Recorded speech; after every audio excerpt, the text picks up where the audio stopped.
আসসালামু আলাইকুম ওয়া রাহমাতুল্লাহি ওয়া বারাকাতুহু। পবিত্র রমজানে নাজাতের 10 দিন গণনা শুরু হয়ে গেছে, আর সে সাথে লাইলাতুল কদর গণনাও শুরু হয়ে গেছে। লাইলাতুল কদরের অর্থ অতিশয় সম্মানিত ও মহামান্বিত রাত বা পবিত্র রজনী। আরবি ভাষায় লাইলাতুল অর্থ হলো রাত্রি বা রজনী, এবং কদর শব্দের অর্থ সম্মান, মর্যাদা ও মহাসম্মান। এছাড়া এর অন্য অর্থ হচ্ছে ভাগ্য, পরিমাণ ও তকদির নির্ধারণ করা।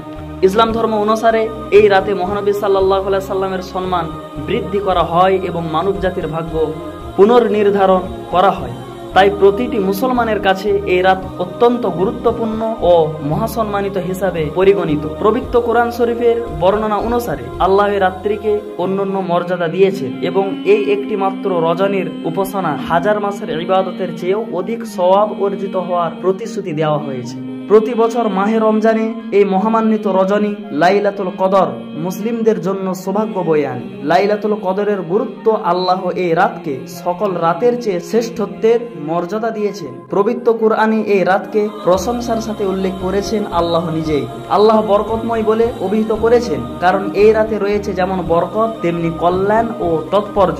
বরকতের প্রধান কারণ হলো এই রাতে কুরআন শরীফ নাজিল হয়েছে। এই রাতে প্রত্যেক গুরুত্বপূর্ণ বিষয় সিদ্ধান্ত লাউহে মাহফুজ থেকে ফারিস্তাদের হাতে অর্পণ করা হয় বাস্তবায়নের জন্য।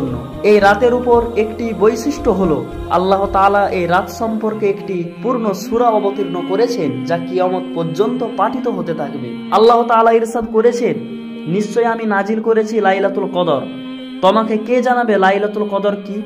লাইলাতুল কদর হাজার মাস অপেক্ষা উত্তম। সেই রাতে ফারিস্তারা ও রূহ জিবরাইল তাদের রবের অনুমতিক্রমে সকল সিদ্ধান্ত নিয়ে অবতরণ করে। শান্তিময় সেই রাত ফজরের আগ পর্যন্ত। আল কোরআনে নির্দিষ্ট করে বলা হয়নি লাইলাতুল কদর কোন রাত, তবে কোরআনের ভাষা হলো লাইলাতুল কদর রমজান মাসে। কিয়ামত পর্যন্ত রমজান মাসে লাইলাতুল কদর অব্যাহত থাকবে এবং এই রজনী রমজানের শেষ 10 দিনের মধ্যে হবে বলে সহিহ হাদিসে এসেছে। তবে তা রমজানের শেষ 10 দিনের বিজোড় রাতগুলোতে হওয়ার সম্ভাবনা বেশি বলে হাদিসে এসেছে রমজানের শেষ 10 দিনে তোমরা কদর রাত তালাশ করো, এবং রমজানের শেষ 7 দিনে লাইলাতুল কদর থাকার সম্ভাবনা অধিকতর সম্ভাবনার দিক দিয়ে প্রথম হলো রমজান মাসের 27 তারিখ, দ্বিতীয় হলো 25 তারিখ, তৃতীয় হলো 29 তারিখ, চতুর্থ হলো 21 তারিখ, পঞ্চম হলো 23 তারিখ। আল্লাহ রাব্বুল আলামিন এই রাতকে গোপন রেখেছেন আমাদের উপর রহম করে। তিনি দেখতে চান এই বরকতময় ও ফজিলতপূর্ণ রাতে কে কতটা প্রচেষ্টা চালাতে পারে তার মাফ লাভের উদ্দেশ্যে। লাইলাতুল কদরে